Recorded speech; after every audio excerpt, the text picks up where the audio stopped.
රස විඳිමු. අක්ෂිත සමගින් මෙත්සරණි එන බලන ස්ටේජ් එකට.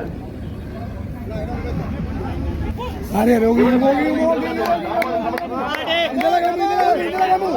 දඟලන්න දෙන්න. ඉතිකඩුවට ඩෝල දාලා හරියට බෙලක් කරනවා.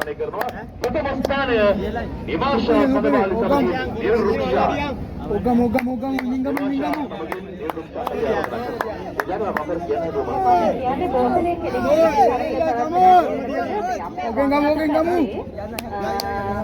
තුන්වෙනි කුටියට යන්න වම් අත පැත්තේ තුන්වෙනි කුටියට බෝතලේ සැනිටයිසර් තරඟ බලනවා රුපියල් 20 දාලා පුළුවන් වැඩේ කරන්න. හරි. දැන් කරවනයි අපි ඊළඟට ප්‍රෝග්‍රෑම් පුරු කරන නිමිතයි ඒ නිර්මාණයේ සංගීත පිටුවේ තරඟයේ වයසන් 14 15 ළමා ඒ දෙවන ස්ථානය